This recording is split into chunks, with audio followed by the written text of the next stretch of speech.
Okay, now let's talk about responders, partial and non-responders. So these are how this has been looked into. Some subjects demonstrate lesser improvements, and they've been attributed to. So you've always, I know that I've certainly heard people that don't get the same response as that someone else might have. I'm actually one of those partial responders. When I compare results back in the day, when I used creatine versus not using it, I didn't respond nearly as well as my counterparts or training partners.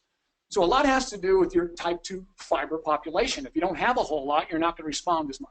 And then, of course, the gene polymorphisms, they've identified a couple of genes that help you really respond to creatine supplementation. So that's the obvious. Diet. If you are an omnivore, and I am, and everybody that knows me knows that I am a huge meat eater, okay? So I'm going to have probably a less effect, because I'm probably getting a few grams just from diet.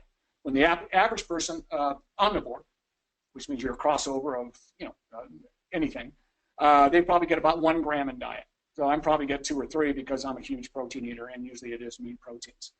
Versus, now, if you're a vegetarian, almost all vegetarians have a huge response to creatine because they get very little in the diet, and your body only makes a gram.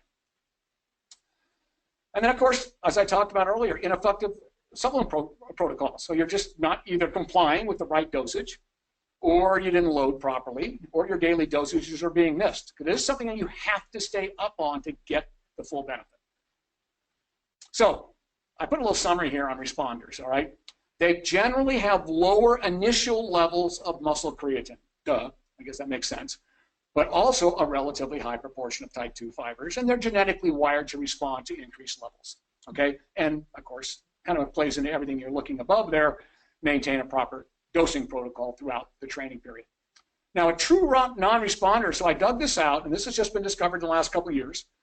A true non-responder, they actually measured the uptake, and if it's less than 21 millimoles per kilogram of dry muscle weight, then, again, then it leads to less than that, then those are what we call a non-responder. So obviously the responder would have a greater than 21 millimoles per kilogram increase in creatine concentration. So you can see that for some reason the other people can't pick it up above baseline. So remember that. They might already have a high baseline.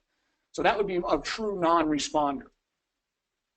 And how many non-responders are there out there? Well, this number here, even though I had to put it in here because that's what I'm looking at with studies, I don't feel it's accurate. I think it's a lot less than that. And the reason I say that, because this includes people doing the wrong protocols. Doing the right protocols, I think your number is going to be significantly lower than that, which we'll look at the right protocols in a little bit. When you look through all the research, I pretty much captured it all.